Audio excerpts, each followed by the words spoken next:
और ये बड़ी खबर सामने आ रही है दिल्ली के कंझावला केस को लेकर। ये बड़ी अपडेट, गृह मंत्रालय के आदेश के बाद आरोपियों के खिलाफ हत्या की धाराएं लगाई गई हैं। फॉरेंसिक और साइंटिफिक एविडेंस के बाद धारा 304 की जगह 302 लगाई गई है। आपको बता दें कि लगातार गृह मंत्रालय की ओर से नजर बनाई गई थी और फटकार लगाते हुए पुलिस से जल्द इन्वेस्टिगेशन के बाद रिपोर्ट मांगी गई थी। और इसी के मद्देनजर अब ये बड़ी अपडेट इस मामले में आ रही है। गृह मंत्रालय के आदेश के बाद आरोपियों के खिलाफ धारा लगाई गई है और ये हत्या की धाराएं हैं। दरअसल फॉरेंसिक और साइंटिफिक एविडेंस के बाद धारा 304 गैर इरादतन, लेकिन अब हत्या की धारा यानी कि 302 लगा दी गई है। गृह मंत्री की ओर से, गृह मंत्री अमित शाह की ओर से साफ तौर पर फटकार लगाते हुए कहा गया था कि जल्द से जल्द इस केस को इन्वेस्टिगेट किया जाए और उसके बाद रिपोर्ट गृह मंत्रालय को सौंपी जाए। और इन्वेस्टिगेशन के बाद जिस तरीके से ये रिपोर्ट गृह मंत्रालय को सौंपी गई है, उसके बाद तुरंत आदेश आए हैं कि आरोपियों के खिलाफ हत्या की धाराएं लगाई जाएं। फॉरेंसिक और साइंटिफिक एविडेंस के बाद धारा 304 की जगह धारा 302 लगाई गई है।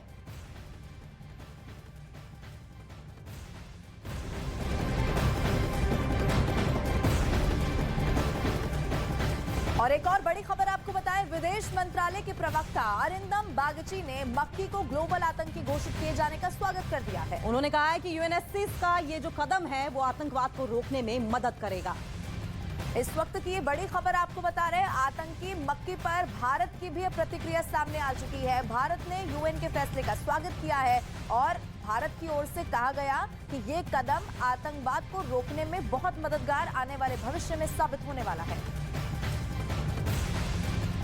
We welcome the decision of the UN Security Council's ISI and Al-Qaeda Sanctions Committee to list Lashkar-e-Taiba terrorist Abdul Rahman Makki, who is also the brother-in-law of LET leader Hafiz Saeed. Makki has occupied various leadership roles in the LET, including raising funds for the organization.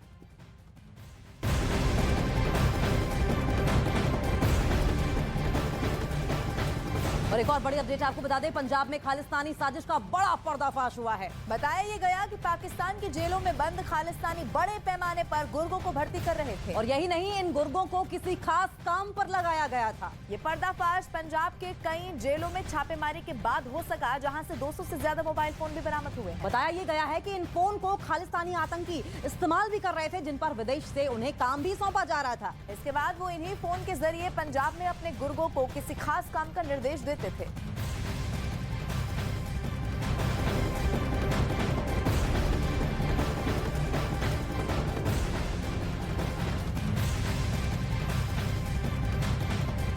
इस चौंकाने वाली जानकारी सामने आने के बाद अब संवेदनशील खालिस्तानी आतंकियों को दूसरी जेल में भी शिफ्ट करने पर विचार किया जा रहा है और उनकी चेकिंग की प्रक्रिया को और ज्यादा मजबूत बनाने की योजना भी बनाई जा रही है।